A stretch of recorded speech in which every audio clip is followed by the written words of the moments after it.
तो कैंसर की जो 17 दवाइयां हैं उन पर से आयात शुल्क हटा दिया गया है, कोई भी टैक्स नहीं लगने वाला है। वित्त मंत्री निर्मला सीतारमण ने आज अपना लगातार नवा बजट जो है वो पेश कर दिया है। अगर बात करें तो 85 मिनट का ये पूरा भाषण था।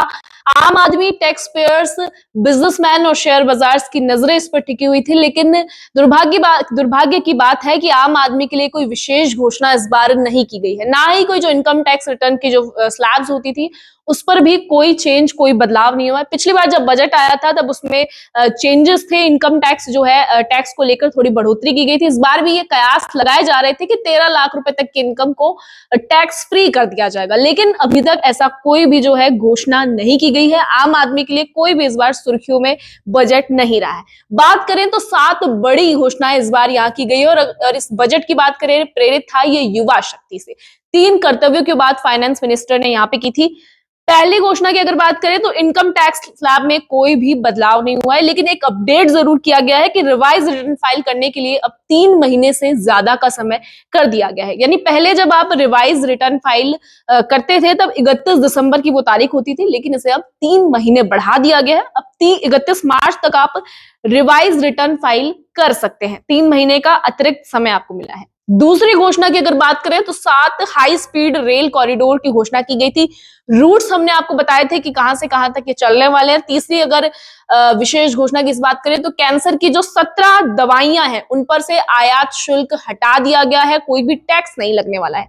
साथ ही 7 दुर्लभ बीमारियां, उनकी जो दवाई होती है उनको भी ड्यूटी फ्री इस बार कर दिया गया है। ये भी एक सुर्खियों में जो है घोषणा रही है। चौथी अगर घोषणा की अगर हम बात करें तो 3 आयुर्वेदिक एम्स खोले जाने की घोषणा की गई थी। पूरे देश में 3 आयुर्वेदिक एम्स की इस बार खोलने की घोषणा वित्त मंत्री ने की है और मेडिकल टूरिज्म को बढ़ाने के लिए 5 मेडिकल हब भी बनने वाले हैं।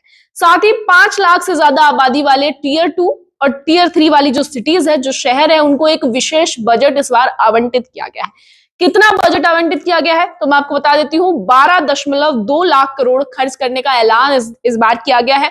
कौन से शहरों के लिए? टियर 2 और टियर 3 सिटीज, जिनकी आबादी 5 लाख से ज्यादा होगी।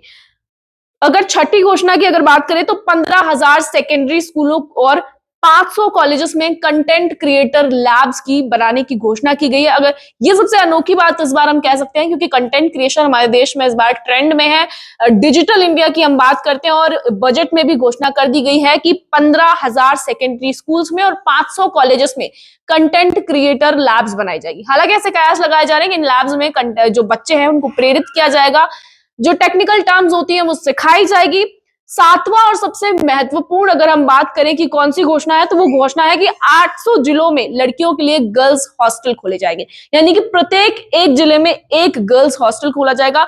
लेकिन इस बार अगर हम बात करें तो जो टैक्स पेयर्स है, जो आम आदमी है, उनकी जेब पर कोई खास असर होता हुआ नजर आ नहीं रहा है, क्योंकि उनके लिए कोई भी विशेष घोषणा इस बजट में नहीं की गई है। 85 मिनट का वित्त मंत्री का ये बजट था। 7 ये महत्वपूर्ण घोषणाएं उसने की थी और उस बजट को युवा शक्ति से प्रेरित बताया गया था। 7 कर्तव्य भी बताए गए थे, जिनमें कहा गया था कि इन 7 कर्तव्यों को ध्यान में रखते हुए, इन पर फोकस रखते हुए ये बजट पेश किया गया है। इस बजट के बारे में आम आदमी की क्या जनता है, क्या राय है, हम ये जानने में बड़े उत्सुक है। उम्मीद करते हैं कि आप कमेंट सेक्शन में अपनी राय जरूर बताएंगे। तब तक के लिए बने रहिए हमारे चैनल द खटक के साथ।